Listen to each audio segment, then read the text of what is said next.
Hi, good evening everyone out there. I'm Pradeep Kumar Ray. I teach physics on the platform of Unacademy. I'm a BTech from NIT Warangal, and after passing out, I've worked with many national brands, Sri Chaitanya, Narayana, Fiji, Brilliant, and currently I'm on Unacademy. और मैं प्रस्तुत हूँ आज आपके सामने बहुत ही बेहतरीन एक टॉपिक लेके, जिसको हम जानते हैं by the name of capacitor. बहुत इंटरेस्टिंग है, बहुत इंपॉर्टेंट है एग्जाम पॉइंट ऑफ व्यू से। तो अगर आप इसको समझ लेंगे तो ये काफ़ी ज़्यादा आसान हो जाएगा आपके लिए। I will help immensely in the problem solving abilities of yours, which is going to take you places. ठीक है, तो be with me for the coming half an hour 45 minutes and you will definitely get to learn something which you have not previously. ठीक है, तो चलिए शुरू करते हैं। कैपेसिटर्स, तो लिखा हुआ है मेरा नाम कैपेसिटर। ठीक है, तो पहला सवाल आता है भाई कैपेसिटर लिखा, तो कैपेसिटर होता क्या है? कोई भी टॉपिक हम पढ़ेंगे तो कैपेसिटर में लिखा तो कैपेसिटर है क्या? तो कैपेसिटर एक डिवाइस है। कैपेसिटर एक डिवाइस है जो कि चार्ज और एनर्जी को स्टोर कर सकता है। ठीक है, कैपेसिटर इज अ डिवाइस, लिखता हूं वहां पे, is a device which can store charge और एनर्जी। सिंपल सी बात है, समझने में कोई दिक्कत नहीं होनी चाहिए। चार्ज एनर्जी को स्टोर करने वाला जो डिवाइस है उसी को हम कैपेसिटर कहते हैं। ठीक है, बात क्लियर है? तो अब कैसे स्टोर करेगा, भाई कैपेसिटर? और कैपेसिटर बनता कैसे है और चार्ज कैसे स्टोर करता है? तो कैपेसिटर को बनाने के लिए हमें दो कंडक्टिंग सरफेस चाहिए। क्या चाहिए भाई? दो कंडक्टिंग सरफेस।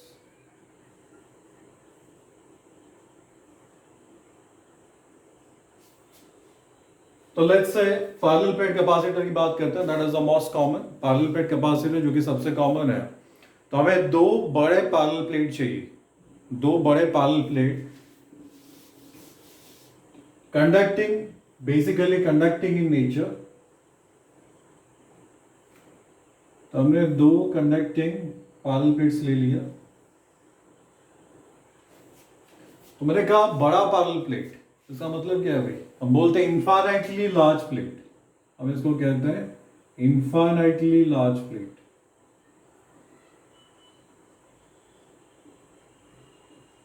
हाँ जी, तो इनफाइनाइटली लार्ज प्लेट वैसे एक्चुअली कुछ होता नहीं है। ठीक है, तो हम इसको इनफाइनाइट लार्ज कहते हैं क्यों है फिर? अगर हम कह रहे हैं कि कुछ होता नहीं है तो क्या पॉइंट अभी बोलने का? तो बोलने का मतलब अर्थ ये है, अगर ये कैपेसिटर का जो लेंथ है, अगर उसको हम कहेंगे दैट इज 1 किलोमीटर, ये जो लेंथ है ये 1 किलोमीटर लंबा है, या फिर थोड़ा सा कुछ छोटा ले लीजिए, लेट अस से ये आपका 1 मीटर है, 1 मीटर ही लीजिए, कोई दिक्कत नहीं, 1 मीटर है। तो ये जो सेपरेशन दोनों के बीच में, this is of the order of 10 to the power -8 metres. तो कितना डिफरेंस है, समझ में आ रहा है? 10 to the power -8 metre, even smaller -8 centimetre कर लीजिए, मिलीमीटर कर दीजिए, 10 to -8 millimetre. This is the separation, let's say d between the plates. इसका लेंथ इतना होगा तो इसका ब्रेड्थ भी कुछ होगा अकॉर्डिंगली, तो इसका एरिया बहुत ज्यादा होगा, कंपेयर्ड विद दिस सेपरेशन। मतलब almost like this plates are almost in contact, but actually not in contact. Almost contact में है लेकिन वाकई कांटेक्ट में नहीं है। ठीक है, तो मतलब this plates are infinitely large compared with the separation.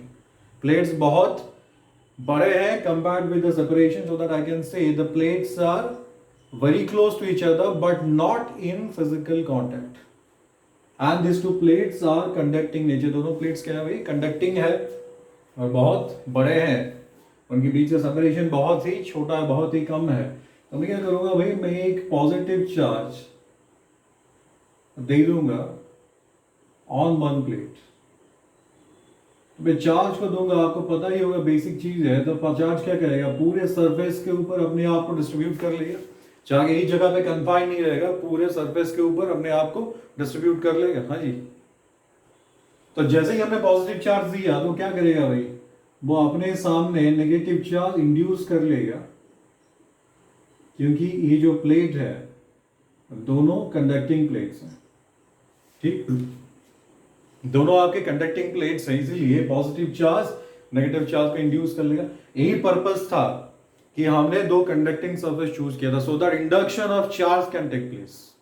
ठीक है भाई, तो प्लस क्यू चार्ज देंगे तो ये माइनस क्यू यहां पर इंड्यूस हो जाएगा। Total sum of all the positive charge on one plate if it is plus Q, तो total sum of negative charge कितना होगा, माइनस क्यू होगा। Let the separation is D, दोनों के बीच का सेपरेशन डी है, और यहाँ पे एरिया भी मान लेते हैं, let A is the area of either plate. क्या लिखेंगे, एरिया ऑफ ईदर प्लेट, मतलब दोनों प्लेट का जो एरिया है वो सेम है, दैट इज ए। बात क्लियर है? तो हमने किसकी बात की थी, वे कैपेसिटर की बात की थी। तो कैपेसिटर हमने क्या किया, कैपेसिटर एक डिवाइस है जो चार्ज या एनर्जी को स्टोर कर सकता है। ठीक है, तो अगर कैपेसिटर ऐसे आपका बन रहा है, दो कंडक्टिंग सरफेस लेके एक के ऊपर हमने पॉजिटिव चार्ज दिया तो वो इक्वल नेगेटिव चार्ज इंड्यूस कर रहा है, तो कैपेसिटर के कॉन्टेक्स्ट में हम डिफाइन कर सकते हैं एक चीज, एक प्रॉपर्टी, कैपेसिटेंस। नाम सुना होगा आपने, कैपेसिटेंस और कैपेसिटी भी बोलते हैं, कैपेसिटेंस और कैपेसिटी। हाँ जी, कैपेसिटेंस और कैपेसिटी।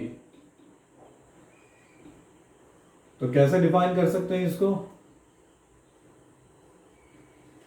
कैपेसिटेंस और कैपेसिटी कैसे डिफाइन कर सकते हैं? कैपेसिटेंस और capacity of a capacitor will be nothing but the ability of this capacitor to hold charge.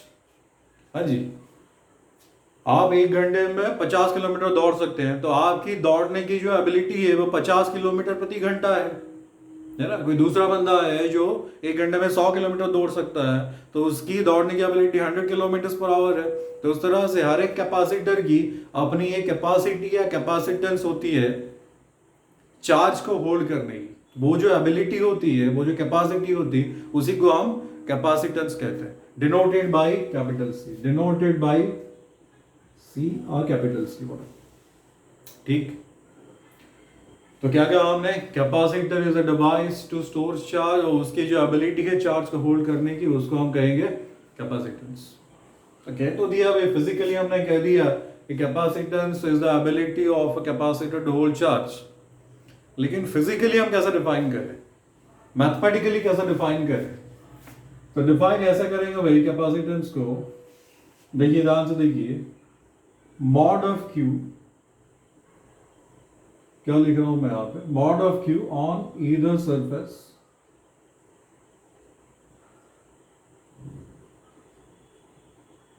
Upon potential difference. तो क्या लिखा हमने, mod of Q on either surface upon potential difference between the two surfaces.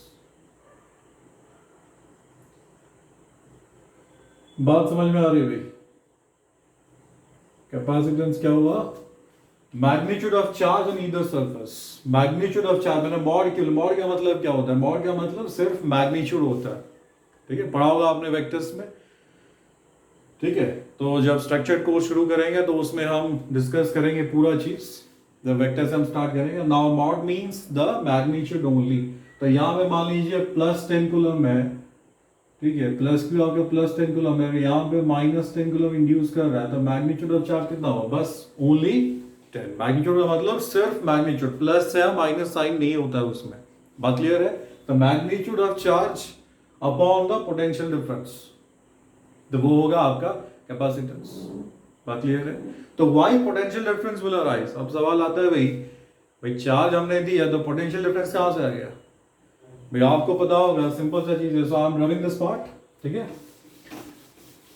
तो भाई हमको पता है electrostatics में हमने पढ़ा है, अगर आपके पास इनफाइनाइट सीट ऑफ चार्ज होता है, इनफाइनाइट सीट, सीट मतलब बहुत ही पतला, प्लेट मतलब दो सरफेस होते हैं, और सीट मतलब सिर्फ एक ही सरफेस होता है। ठीक है, ये प्लेट और सीट में डिफरेंस होता है।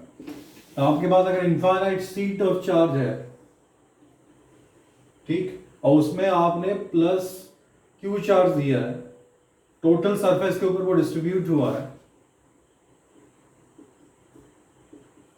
हाँ जी, लेटर से उसका एरिया, इस सीट का area surface area is a naught, and total charge given is plus q. So the charge density sigma will be how much? Q upon a naught. Charge upon unit area, total charge divided by total surface area will give me the what? The surface charge density. इस term को आप जानते हैं पहले से, surface charge density है ना.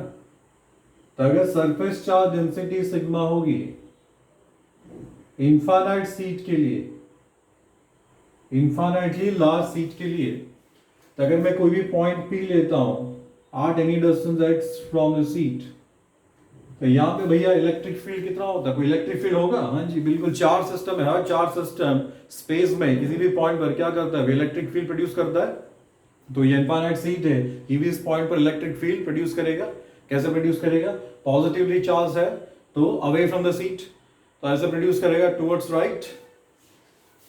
हाँ जी, टुवर्ड्स राइट मतलब अगर परपेंडिकुलर लाइन खींचते हैं तो इस लाइन के अलोंग ही होगा, along the perpendicular to the sheet आपका इलेक्ट्रिक फील्ड होगा. और जिसका मैग्नीट्यूड हम कहेंगे कितना होगा भाई? जिसका मैग्नीट्यूड होगा simply it is nothing but sigma upon 2 epsilon not. अब क्योंकि सर मैंने P पॉइंट को लिया था x डिस्टेंस पर, तो इसमें x तो है ही नहीं, तो इसमें तो x तो आपका है ही नहीं. तो x कहाँ गया भाई? भाई x नहीं होता electric field independent of distance होता है. इनफाइनाइट सीट ऑफ चार्ज के लिए इलेक्ट्रिक फील्ड आपका इंडिपेंडेंट ऑफ डिस्टेंस होता है. आप x पर लो, y पर लो, z पर लो, कहीं पर लो, इलेक्ट्रिक फील्ड बदलने वाला नहीं है. If I choose a point Q here, अगर पॉइंट Q लेता हूं डिस्टेंस y पर, डिस्टेंस y पर from the seat of charge, तो यहां पे आपका जो फील्ड होगा that will be sigma by 2 epsilon not. Again direction भी सेम होगा अलोंग द परपेंडिकुलर, मतलब ऐसे टुवर्ड्स द राइट, और मैग्नीट्यूड भी सेम ही आएगा भैया, सिग्मा बाई 2 एप्सिलॉन नॉट. कहीं पर भी आप ले लो फील्ड वही रहने वाला है, sigma by 2 epsilon not, that is independent of the distance. बात क्लियर है? कूल. चलिए ठीक है, तो इसी कॉन्सेप्ट का हम यूज करने वाले हैं. ठीक है, अगर प्लेट होता है तो क्या होता है? प्लेट में भैया दो सरफेस आ जाते हैं. प्लेट में जो पूरा चार्ज होता है वो दोनों सरफेस पर बढ़ जाता है. पूरा जो चार्ज होता है वो दोनों सरफेस पर बढ़ जाता है, सिर्फ एक सरफेस पर नहीं रहता भाई, इस सरफेस में भी होता है. ठीक, ये क्या होगा? ये प्लेट के केस में होगा, और शीट का मतलब सिर्फ एक सरफेस. बस इतनी सी बात है ना?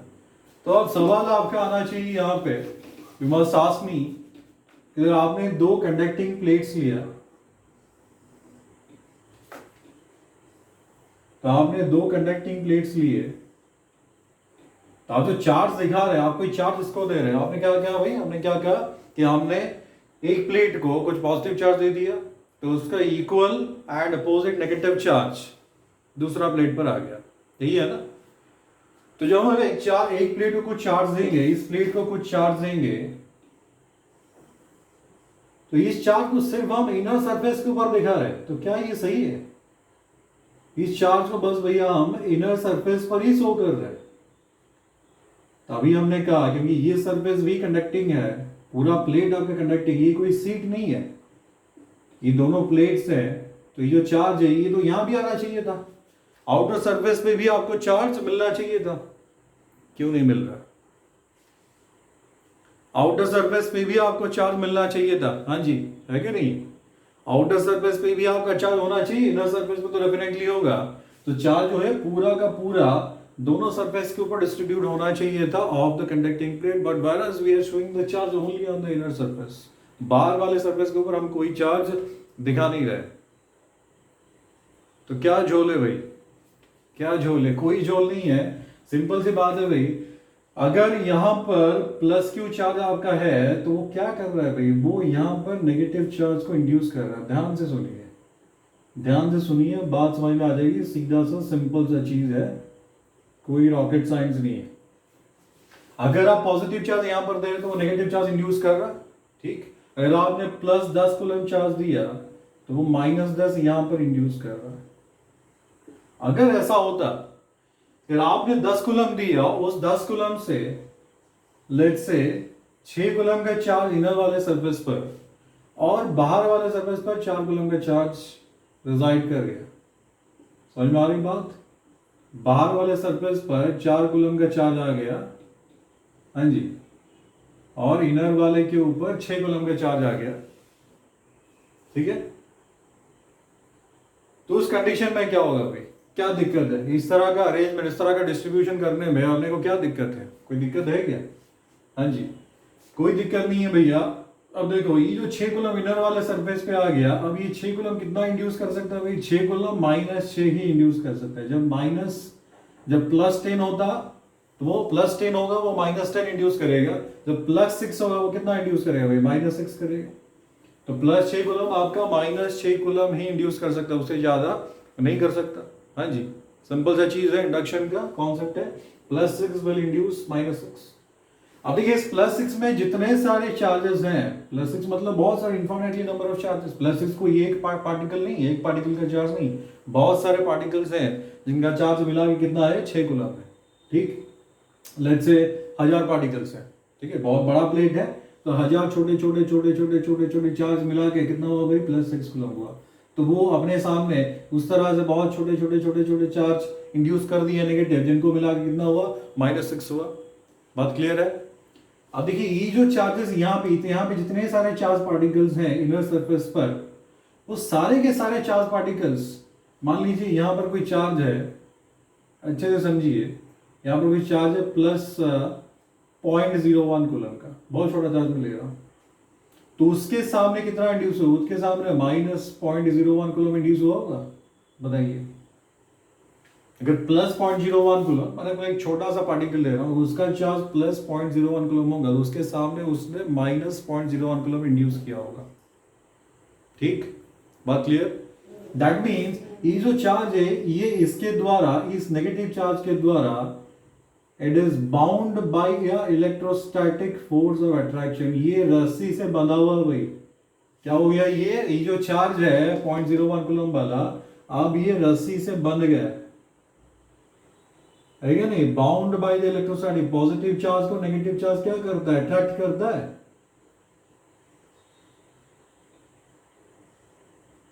हाँ जी, आपके घर में कोई बच्चा है, सिंपल सा रियल लाइफ एग्जांपल देता हूँ। आपके घर में कोई बच्चा है, वो इधर उधर इधर उधर उधर घूम रहा है, चीजें फेंक रहा है, is creating all sorts of nuisances. तो आप क्या करो भाई? उसके पैर में रस्सी बांध दो, बांध के कहीं पे फिक्स कर दो, है ना? किसी के साथ, किसी चीज के साथ आपने रस्सी से उसके पैर को बांध दिया, तो क्या हो जाएगा? बच्चा फिक्स हो गया, स्टेशनरी हो गया, मतलब स्टेबल हो गया। बांधने से पहले, रस्सी बांधने से क्या होता भाई? बच्चा अनस्टेबल था, इधर उधर घूम रहा था। बच्चे की आप किसी की बात ले लो, गाय बैल की बात कर लो, बैल आपका घूम के लोगों को भाई भूसे मार रहा है। अब बैल को लाके आपने बांध दिया रस्सी से, तो क्या होगा? बैल स्टेबल हो गया। पहले बैल क्या था? अनस्टेबल था। तो जब बैल अनबाउंड था, बंधा नहीं था, तो बैल क्या था? अनस्टेबल था। जब बंध गया तो स्टेबल हो गया। यूनिवर्स में, ब्रह्मांड में हर चीज के लिए भैया प्रिंसिपल अप्लाइड है। चीज जब बंध जाता है, कोई चीज किसी से बंध जाता है, बाउंड हो जाता है by some force of attraction, by some any force, might be electrostatic, tension, anything, किसी भी फोर्स ऑफ अट्रैक्शन के द्वारा जब कोई चीज बंध जाता है तो उसकी एनर्जी मिनिमाइज हो जाती है, पोटेंशियल एनर्जी मिनिमाइज हो जाती है। तो that means that achieves maximum stability. तो वो वहीं पे स्टेबल हो जाता है, वो चाहता है उसी पोजीशन में वो बना रहे। बात क्लियर है? तो उसी तरह से ये जो चार्ज पार्टिकल है 0.01 कूलम का, उसके सामने वो -0.01 कूलम इंड्यूस कर सकता है, क्योंकि ये भी एक कंडक्टिंग प्लेट है। तो इसलिए ये जो पार्टिकल है, charge particle of 0.01 coulomb, that is bound by a electrostatic force of attraction, so it is under maximum stability now, or minimum potential energy. Maximum stability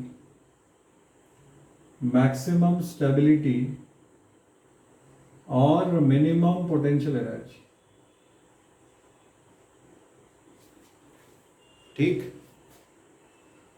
उसी तरह से आप कोई भी पार्टिकल इसके ऊपर लीजिए, दूसरा कोई पार्टिकल लीजिए, वैसे ही मतलब आप मान ले जो 6 कूलम का चार्ज है उसे 0.0101 कूलम 0.010101 कूलम करके बहुत सारे पार्टिकल्स में पूरा चार्ज बटा हुआ है। तो हर एक पार्टिकल जो है 0.01 कूलम वो अपने सामने -0.01 कूलम को इंड्यूस कर सकता है। और जैसे ही -0.01 कूलम इंड्यूस होगा वो क्या करेगा भाई, वो अब रस्सी से इसको बांध लेगा भैया। हाँ जी, वो रस्सी से इस 0.01 कूलम को बांध लेगा, यानी कि this 0.01 coulomb will be under electrostatic force of attraction, यानी कि क्या हो जाएगा भाई, स्टेबल हो जाएगा। हाँ जी, ठीक है भाई बात, तो स्टेबल हो जाएगा तो मतलब ये चाहेगा इसी पोजीशन में मैं बना लूं, जो चीज स्टेबल हो गया, यानी कि हर एक चार्ज पार्टिकल जो इनर सरफेस के ऊपर है, हर एक चार्ज पार्टिकल जो इनर सरफेस के ऊपर है वो क्या हो जाएगा, वो स्टेबल हो जाएगा, क्योंकि हर एक चार्ज पार्टिकल के सामने उसका अपोजिट यानी कि नेगेटिव चार्ज इक्वल अमाउंट का इंड्यूस हो सकता है, जो कि इसको इलेक्ट्रोस्टैटिक फोर्स ऑफ अट्रैक्शन के द्वारा बांध के रखेगा। बात क्लियर है। लेकिन जो बचा हुआ है ना भैया, यहाँ पे 4 कूलम, हमने 10 कूलम का चार्ज दिया था, तो हम क्या अज्यूम कर रहे हैं, let's say 6 coulomb inner surface पर है और बाकी 4 कूलम कहां पर है, बाहर वाले सरफेस पर है। तो वो बाहर वाला सरफेस में बैठ के क्या कर रहा है, कुछ नहीं करेगा। That is under definitely lesser stability. इसका स्टेबिलिटी जो है, यहां में जितने सारे चार्ज पार्टिकल हैं इनका स्टेबिलिटी जो है वो डेफिनेटली क्या है भाई, डेफिनेटली इनर वाले चार्ज पार्टिकल के स्टेबिलिटी से डेफिनेटली क्या है, कम है। क्यों कम है, इसलिए कम है क्योंकि इनके सामने इंड्यूस होने के लिए कोई स्कोप नहीं, इनको बांधने के लिए रस्सी अवेलेबल ही नहीं है भैया। हाँ जी, इनको बांधने के लिए रस्सी मिल गया, लेकिन इनको बांधने के लिए रस्सी अवेलेबल ही नहीं, क्योंकि रस्सी जो होगा वो कहां से आएगा, रस्सी आएगा अगर नेगेटिव चार्ज सामने इंड्यूस हो पाएगा, और नेगेटिव चार्ज इंड्यूस करने के लिए इसके सामने इसको कंडक्टिंग सरफेस चाहिए जो अवेलेबल नहीं है। Is that clear? यानी कि बाहर जो चार्ज आएगा that cannot stabilise itself. बात क्लियर ना, समझ में आ रही है क्या? बाहर जो चार्ज रहेगा भाई साहब वो अपने आप को स्टेबलाइज नहीं कर सकता, कैन नॉट स्टेबलाइज इटसेल्फ। तो इसका अर्थ हमने क्या समझा, जो भी चार्ज हम देंगे, जो भी चार्ज हम देंगे वो पूरा का पूरा चार्ज क्या होगा भाई, इनर वाले सरफेस पर ही आके रुकेगा, बाहर कोई चार्ज नहीं रहेगा, क्योंकि हर प्राणी, हर वस्तु, हर चीज दुनिया में चाहते हैं अपने आप को स्टेबलाइज करना। हाँ जी, प्रकृति का नियम है भाई, पानी हायर लेवल से नीचे लेवल तक बहता है, क्यों? अपने आप को स्टेबलाइज करने के लिए।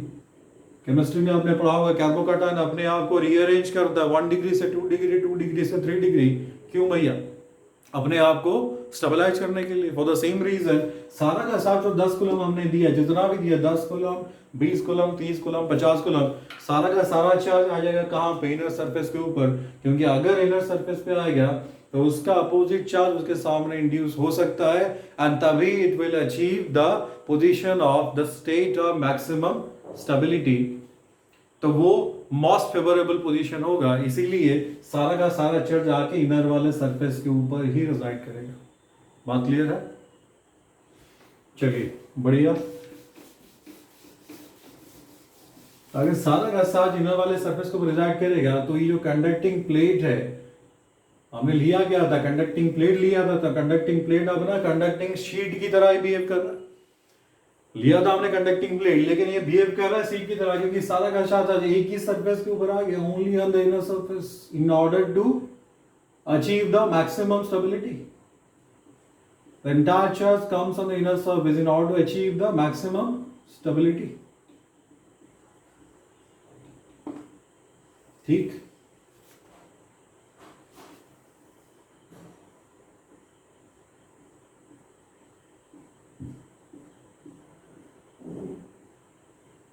है क्या नहीं, बताइए। क्लियर है बात? तो अगर यहां पर आपका रह गया plus Q charge, area of the surface area तो प्लेट इज ए नॉट, तो इसका भी उतना ही एरिया है, हमने पहले से ही कहा था इक्वल एरिया वाला प्लेट लेना है। तो यहां पे कितना इंड्यूस हो गया, माइनस क्यू नॉट, और ये आपका प्लस क्यू नॉट है। तो यहां पर आपको पॉजिटिव चार्ज डेंसिटी मिलेगी सरफेस के लिए। पॉजिटिव चार्ज डेंसिटी कितना आएगा भाई, सिग्मा कितना आएगा भाई साहब, plus Q naught upon A not. इसको हम प्लस सिग्मा कहेंगे। Positive charge density, positive surface charge density is plus Q naught upon A not. उसी तरह से नेगेटिव चार्ज डेंसिटी यहां पर कितना आएगा, minus sigma equal to minus Q naught upon A naught. ठीक, तो हमारे पास दो सरफेस है oppositely charged with the same magnitude of the charge density plus sigma and minus sigma. तो उनके बीच में कोई रिजल्टेंट इलेक्ट्रिक फील्ड होगा क्या?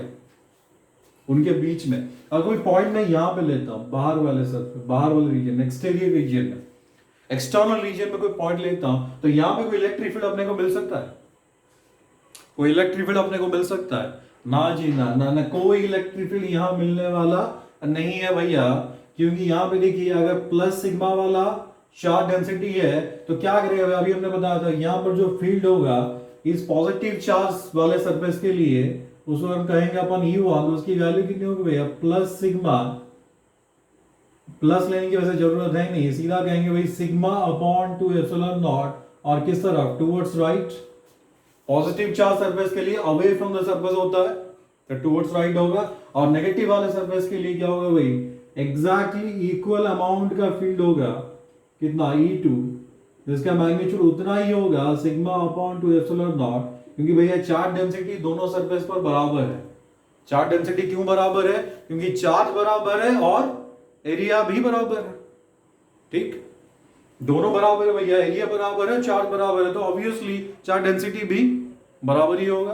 तो चार्ज डेंसिटी इक्वल है, और फील्ड क्या होता है भैया, फील्ड कोई भी डिस्टेंस पर आप लीजिए, इनफाइनाइटली लार्ज चार्ज सरफेस, ये जो सरफेस है दोनों इनफाइनाइटली लार्ज चार्ज सरफेस है, तो इसके लिए इलेक्ट्रिक फील्ड क्या होगा भैया, इससे electric field independent of distance होता है, तो इसके लिए भी सिग्मा बाय 2 एप्सिलॉन नॉट होगा पॉजिटिव वाले चार्ज सरफेस के लिए away from the surface, negative वाले सरफेस के लिए भी सिग्मा बाय 2 एप्सिलॉन नॉट होगा एंड टुवर्ड्स द सरफेस। तो रिजल्टेंट कितना होगा, दो इलेक्ट्रिक फील्ड है एक ही पॉइंट पर, दोनों का मैग्नीट्यूड इक्वल है, और इलेक्ट्रिक फील्ड होता क्या है भाई, वेक्टर या स्केलर? इलेक्ट्रिक फील्ड होता क्या है भाई, वेक्टर या स्केलर? इलेक्ट्रिक फील्ड होता है भैया वेक्टर। तो net electric field at the point P, net electric field at the point P is a vector sum of the two electric fields, that is E1 vector plus E2 vector। तो E1 vector E2 vector दोनों को अपन add करेंगे, vectorial है, तो अपने को net electric field at the point P मिलेगा। हाँ जी, net electric field at the point P मिलेगा if we'll add the two electric fields at the point P, E1 vector and E2 vector। कैसे, vectorially, vectorially add करते हुए अब दोनों ये जो वेक्टर है, ये दोनों वेक्टर क्या एंटी पैरेलल है, एक ही लाइन के अलॉन्ग है और डायरेक्शन अपोजिट है।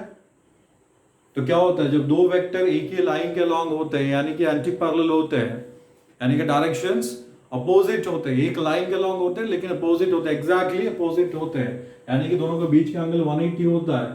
तो एक का मैग्नीट्यूड अगर A होता है, दूसरे का B होता है, तो रिजल्टेंट का मैग्नीट्यूड कितना होता है भैया, A माइनस B और B minus A, depending on which ever is greater.